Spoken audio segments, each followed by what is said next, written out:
नमस्कार विद्यार्थी मित्रांनो, माझे नाव रेश्मा प्रशांत गोसावी. मी कैलासवासी पांडुरंग रघुनाथ पाटील उत्कर्ष माध्यमिक विद्यालय येथे शिक्षिका म्हणून कार्यरत आहे. आज आपण इयत्ता 10वीचा विषय विज्ञान आणि तंत्रज्ञान भाग 1 धडा 6 रिफ्रॅक्शन ऑफ लाईट अभ्यासणार आहोत. The very lovely thing of atmosphere which we observe every day at night. रात्री आपण जे पाहतो तो म्हणजे apparent position of stars. Now we all know that stars are very very far away from us. आपल्यापासून तारे खूप लांब अंतरावरती आहेत. आता हे जे खूप लांब असतात त्याच्यामुळे त्यांच्याकडून येणारा, now they are self luminous, त्यांच्याकडे स्वतःची लाईट असते. मग ती लाईट जेव्हा सरळ रेषेमध्ये, आता स्टार्सच्या आसपासचा जो एरिया असतो, अर्थातच तिथे ॲटमॉस्फिअर नाही आहे, पण त्याच्याकडून जेव्हा लाईट रे ॲटमॉस्फिअर थ्रू आपल्यापर्यंत पोचत असतो, तर इथे आपल्या पृथ्वीच्या बाजूला अनेक ॲटमॉस्फिअरिक लेयर्स असतात, like stratosphere, ionosphere, troposphere. These are different layers of atmosphere through which the light is entering into our eyes as an observer. पण आता काय होणार आहे, तर ह्या ज्या लाईट रेज आपल्या पृथ्वीच्या जवळ येतात, नियर टू द अर्थ, आणि ॲटमॉस्फिअरमध्ये शिरतात. अर्थात त्याच वेळेला इथे सुद्धा आपल्याला एक गोष्ट विसरता येणार नाही की इथलीसुद्धा डेन्सिटी चेंज होते, टेम्परेचर चेंज होतं, ज्याच्यामुळे refractive index of air also changes. म्हणजे ह्या सगळ्या बदलामुळे जी लाईट रे असते ती रिफ्रॅक्ट होते, आणि रिफ्रॅक्ट झाल्या कारणाने ती स्ट्रेट अवे आपल्यापर्यंत न पोचता कर्व्ड फॉर्ममध्ये पोचते.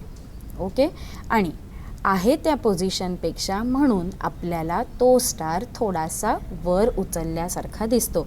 जे आपण ॲक्टिव्हिटीमध्ये बाऊल आणि कॉईनची जी ॲक्टिव्हिटी पाहिली की त्याच्यामध्ये जेव्हा एकच माध्यम होतं तेव्हा आपल्याला ती कॉईन दिसत नव्हती, पण ज्या क्षणी आपण त्याच्यामध्ये वॉटर ॲड केलं तर आपोआपच आपल्याला त्याच पोझिशनवरून ती थोडीशी वर उचलल्यासारखी दिसली. आणि हेच आपण यामध्ये पाहतो. तर ही जी पोझिशन असते ती फॉल्स पोझिशन असते. Actual position of the star is over here and this is the apparent position of the star. Okay, so as said that as when it is entering in the atmospheric layer, the refractive index changes, temperature of air changes, as well as density of air changes, and because of all these reasons there is refraction of light. So motion of atmospheric air and changing air density and temperature are responsible for this particular apparent position of star. Now, every time we say that stars twinkle at night, fine, but the reason is, what reason basically is that why they feel like twinkling in the sky. Actually, scientifically, they don't twinkle at all. As we said earlier also, they are emitting one single ray of light which is reaching to us. Okay, आता जेव्हा ती light आपल्यापर्यंत पोचते तर पुन्हा त्याच्यामध्ये refraction होतं. आता काही वेळेला तो रिफ्रॅक्टिव्ह इंडेक्स वाढतो, काही वेळेला तो कमी होतो. आता हे कशामुळे होतं, कारण एअर डेन्सिटी जी आहे ती कमी जास्त होत असते. Atmospheric air changes every time, it is not constant, and as it is not constant so the light ray is refracting every now and then.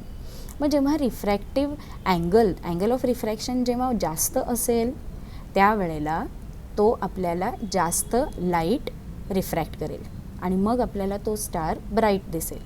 ज्या वेळेला हा अँगल ऑफ रिफ्रॅक्शन कमी असणार आहे त्यावेळेला तो आपल्याकडे कमी लाईट रिफ्रॅक्ट करेल आणि मग आपल्याला तो डिम दिसेल. आणि ह्या कॉन्स्टंट होणाऱ्या प्रोसेसमुळे आपल्याला असा भास होतो that stars are twinkling in the sky, but actually they don't twinkle. That is because of only refraction of light. Okay, now coming to the similar one more example which is also very interesting, that is advanced sunrise and delayed sunset. आता advanced sunrise म्हणजे काय आहे, तर आपण पृथ्वीवरती as an observer बघू आणि आता या पिक्चरमध्ये तुम्हाला दिसत असेल की सूर्य अजूनही होरायझन म्हणजे क्षितिजाच्या खाली आहे, पण त्याच्याकडून येणाऱ्या ज्या लाईट रेज आहेत त्या बाहेर पडल्यावरती ॲटमॉस्फेरिक लेअरच्या कॉन्टॅक्टमध्ये आल्या की मग त्यांच्यामध्ये ह्या फर्स्ट पोझिशनला रिफ्रॅक्शन होतं. मग ती पुढे सरकत असताना परत जेव्हा दुसरा थर येतो ॲटमॉस्फिअरचा, next layer of atmosphere, again it refracts, then third layer, again it refracts, and so it is like a curvature. Fine. आता ह्यामुळे काय होणार आहे, पुन्हा आपल्याला जशी स्टारची अपॅरंट पोझिशन, म्हणजेच आपल्याला ही लाईट आपल्यापर्यंत पोचती आहे थ्रू डिफरंट ॲटमॉस्फेरिक लेयर्स. इथे पुन्हा टेम्परेचर बदल होतो, डेन्सिटी चेंज होते, and because of all these reasons the position of the sun is seen a little bit 2 minutes earlier. म्हणजे ॲक्च्युअल प्रॅक्टिकल सनराईज होण्या अगोदरच आपल्याला सूर्योदय किंवा सनराईज पाहायला मिळतो आणि हा गॅप असतो साधारण 2 मिनिटांचा. Same happens during sunset. सनसेटमध्ये काय होणार आहे, तर सनसेट म्हणजे सूर्यास्त झालेला आहे, सूर्य आपल्या क्षितिजाच्या पलीकडे ऑलरेडी गेलेला आहे, पण तसंच तेच पोझिशन आपण बघतो की याच्यामध्ये सुद्धा सूर्य जेव्हा ऑलरेडी खाली क्षितिजाच्या खाली गेलेला असतो, पण तिथून येणाऱ्या ज्या लाईट रेज असतात ते रिफ्रॅक्शनमुळे आपल्यापर्यंत पोचत असतात आणि आपल्याला असा भास होतो की अजूनही सूर्यास्त झालेला नाही. आणि हे अर्थातच हे एक्स्ट्रा आपल्याला वेळ मिळतो, तो पण 2 मिनिटाचा असतो. म्हणूनच ह्या कॉन्सेप्टचं नाव आहे ॲडव्हान्स सनराईज. म्हणजेच ॲक्च्युअल सूर्योदय होण्याच्या 2 मिनटं अगोदर आपल्याला सूर्य दिसतो असा भास होतो, आणि डिलेड सनसेट म्हणजे सनसेट झाल्यानंतरसुद्धा अजून 2 मिनटं आपल्याला एक्स्ट्रा, म्हणजे total within a day we are getting 4 minutes extra if we compare and see during practically advanced sunrise and practically delayed sunset. So this is one more example of effect of atmospheric refraction. Now, as said, as the stars twinkle, now there are one more special objects present in the space. स्पेसमध्ये स्टार्सच्या बरोबर planets पण असतात. आता हे जे planets असतात, जर का त्यांचा साईज आणि त्यांची पोझिशन जर स्टार्सशी कंपेअर केली तर प्लॅनेट्स हे आपल्या पृथ्वीपासून जवळ असतात ॲज कम्पेअर टू, आणि जे स्टार्स असतात ते खूप लांब असतात, त्यामुळं ते आहेत पॉईंट सोर्सेस, आणि प्लॅनेट्स आहेत कलेक्शन ऑफ पॉईंट सोर्सेस. आता याचाच अर्थ काय की तो मोठा आहे साईजमध्ये, त्यामुळे पॉईंट्स त्याच्याकडे जे पार्टिकल्स किंवा आपण असं म्हणू की पॉईंट सोर्सेस खूप असणार आहेत. पण अर्थात planets don't have their own light and stars have their own, but they can reflect the light which they receive. आणि ते जे लाईट आपल्याकडे रिफ्लेक्ट करतात तर त्याच्यामुळे काय होणार आहे, तर एकच ज्या काही घडामोडी होणार आहे त्या एकाच रेमध्ये नाही होणार, तर त्या असंख्य लाईट रेज ज्या रिफ्लेक्ट होऊन आपल्यापर्यंत पोचत आहेत तर त्यातली एक लाईट रे जास्त रिफ्रॅक्ट होईल, दुसरी लाईट रे कमी रिफ्रॅक्ट होईल, आणि त्याच्यामुळं काय आहे, ओव्हरऑल जर इफेक्ट आपण पाहिला तर प्लॅनेटकडून येणाऱ्या ज्या लाईट रेज असतात त्या काही वेळेला काही रेज डिम असतील, लाईट रिफ्रॅक्ट करत असतील, काही रेज आपल्याला जास्त ब्राईटली रिफ्रॅक्शन होत असेल, तर कंप्लीट इफेक्ट काय होतो, तर तो ट्विंकलिंग इफेक्ट नाही आहे. एक जरी आपल्याला लाईट रे कमी रिफ्रॅक्ट झाला तरी दुसरा त्याच्याऐवजी जास्त लाईट रिफ्रॅक्ट करत आहे, म्हणून आपल्याला कॉन्स्टंटली त्याच्याकडून कॉन्स्टंट एक रे ऑफ लाईट आपल्यापर्यंत पोचत असतो, आणि म्हणूनच असंख्य त्याच्याकडे लाईट रेज असल्या कारणाने आपल्याला तो ट्विंकलिंग इफेक्ट त्याच्यामध्ये बघायला मिळत नाही.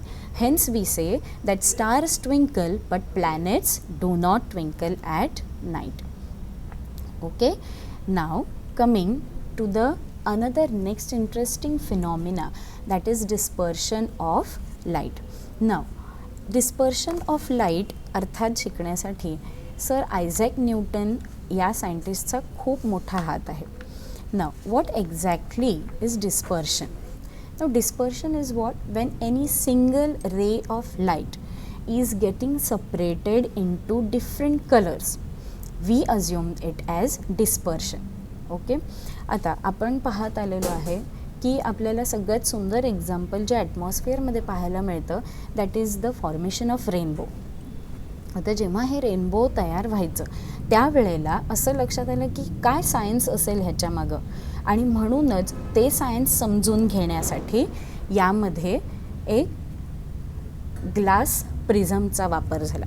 नाव this is a 3 dimensional glass prism. तर सर आयझॅक न्यूटनने ह्या ग्लास प्रिझमवरती आधी लाईट रेज पाडून मग त्याचा इफेक्ट काय असतो ते ओळखण्याचा प्रयत्न केला. And through this only he understood and came to know exactly how the rainbow is formed. Okay, now basically what happens is, here you can see a 3-dimensional glass prism. Light ray enters. आता sunlight ही अर्थातच तिथे medium आहे एअरचा. ती जेव्हा light रे एअरमधून ग्लासमध्ये enter होईल, आता glass हा जास्त डेन्सर मीडियम आहे, तर इथे जेव्हा लाईट रे एंटर होणार अर्थातच रिफ्रॅक्शन एक्सपेक्टेड आहे. तर रिफ्रॅक्शन तर होतंच. आता खरं म्हटलं तर सरळच्या सरळ बाहेर पडायची असते. If light would have been directly emerging out then this is the direction of light, but what happens is refraction. एकतर हे रिफ्रॅक्शन पण घडते आणि त्याचबरोबर त्याच्यामध्ये आपल्याला डिस्पर्शनसुद्धा दिसते. डिस्पर्शन म्हणजेच एक straight single ray of light, इथे आपल्याला अनेक रंग त्याच्यामध्ये दिसतात.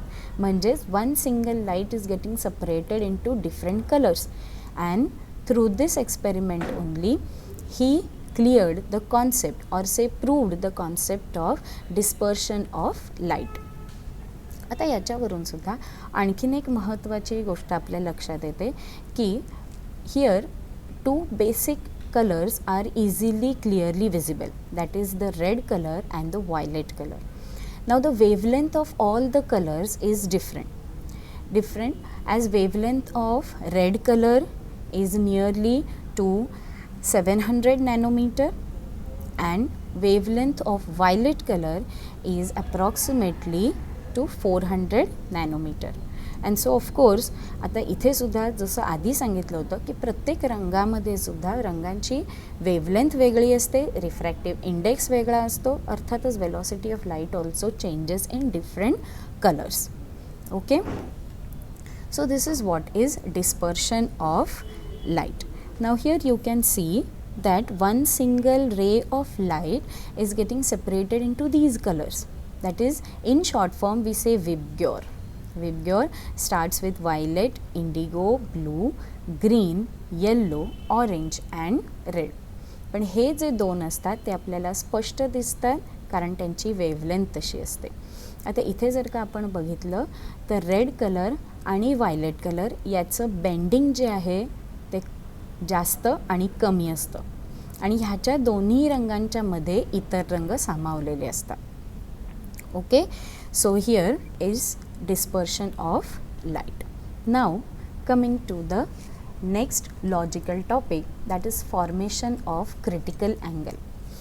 Now here, up till now we had studied that the light ray enters from rarer medium to denser medium. आत्तापर्यंत ग्लास लॅबच्या एक्सपेरिमेंटमध्ये किंवा त्याच्यानंतरसुद्धा आपण बरेचशी उदाहरणं पाहिली की rarer to denser. In atmosphere example also from rarer that is in the space which is rarer than the atmospheric gases which is a denser medium. आता आपण पाहणार आहोत की जर का लाईट सोर्स वॉटरमध्ये आहे, म्हणजे वॉटर हा जास्त डेन्सर आहे एअरपेक्षा, मग वॉटरमधून जर का लाईट रे एअरमध्ये जाते तर इथे आपल्याला बघायचं आहे this will be the straight line or straight ray of light which will not show any refraction.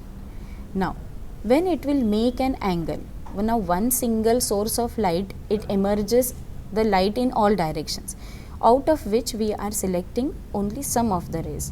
तर इथे आपल्याला लाईट सोर्स दिसतो, याच्यातून हा आपला इन्सिडेंट रे आपण सरफेसपर्यंत नेला, सिलेक्ट केलेला आहे आणि त्याच्यामधून मग आपल्याला अर्थातच रिफ्रॅक्शन, ती लाईट रे जेव्हा एअरमध्ये एंटर होईल तर अर्थातच रिफ्रॅक्शन दिसेल. ओके, आता इथे जे रिफ्रॅक्टेड अँगल रिफ्रॅक्शन झाल्यानंतर सगळ्याच्या सगळ्या amount of light is not getting refracted, but some amount of light is also getting reflected back inside the water. Okay, आता इथे जर का तुम्ही बघितलं तर काही रेज बाहेर पडतात आणि काही रेज पुन्हा मागे फिरतात. आता मागे फिरणाऱ्या कॉन्सेप्टला आपण ऑलरेडी समजून घेतले, that is reflection. And so if in the second example we see here, this is the another incident ray. आता इथे अँगल आपण काय केला आहे, नॉर्मलपाशी हा जो अँगल होता तो कमी होता. आता आपण इन्सिडेंट अँगल जो आहे तो वाढवला. Now we are increasing the measure of angle of incidence. Of course some amount of rays will be refracting outside and some amount of rays again will be reflecting inside. So that reflection will be called as partial reflection. partial का, कारण सगळीच्या सगळ्या light rays परत फिरत नाही आहेत, फक्त काही प्रमाणामध्ये रिफ्लेक्टेड रेज आतमध्ये म्हणजे पुन्हा मागे फिरत आहेत, म्हणून आपण त्याला म्हणू partial reflection of light. Now when we are increasing it more, आता इथे पण जर का तुम्ही कम्पेअर करून बघितलं तर फर्स्ट डायग्राममध्ये अँगल ऑफ रिफ्रॅक्शन हा कमी होता, तर जसा आपण अँगल ऑफ इन्सिडेन्स वाढवला अँगल ऑफ रिफ्रॅक्शनसुद्धा वाढला. इथे हा आपल्याला वाढलेला दिसतो. थर्ड टाईपमध्ये आपण आणखीन थोडा अँगल ऑफ इन्सिडेन्स वाढवला. Of course then angle of refraction is also increase to 90 degree. आता ह्या 90 डिग्रीलाच आपण म्हणू critical angle situation. Okay, so now इथे काय झालं, अँगल ऑफ रिफ्रॅक्शन हा अँगल ऑफ इन्सिडेन्सपेक्षा पण मोठा झालेला आहे. तर इथे सुद्धा आता ही रिफ्लेक्टेड रे काय झालेली आहे, तर आता हा वाढवत म्हणजे अँगल ऑफ रिफ्रॅक्शन हा वाढत पूर्णपणे इथे जो तुम्हाला ॲरो दिसतो आहे तो रिफ्रॅक्टेड रेचा आहे. Okay, and so because it becomes one only as it is matching to the surface. Then next in the last one, आता आपण अँगल ऑफ इन्सिडेन्स इतका वाढवला की तो आपण सरफेसला नेऊ खूपच वाढवला, आणि म्हणून काय झालं तर शेवटच्या कंडिशनमध्ये अँगल ऑफ रिफ्रॅक्शनच आपल्याला दिसत नाही, तर सगळ्याच्या सगळ्या रेज रिफ्रॅक्ट न होता रिफ्लेक्ट होऊन पुन्हा सगळ्याच्या सगळ्या पाण्यामध्ये मागे फिरल्या, आणि म्हणून त्याला आपण म्हणतो total internal reflection. So at this particular position when all the rays are entering or reflecting back inside the water, it is called as total internal reflection. आणि ज्या कंडिशनमध्ये काही रेज रिफ्रॅक्ट होतात आणि काही रेज पाण्यामध्ये पुन्हा मागे फिरतात त्याला आपण म्हणतो partial reflection. So through this example we can understand the partial reflection and total internal reflection as well as the critical angle.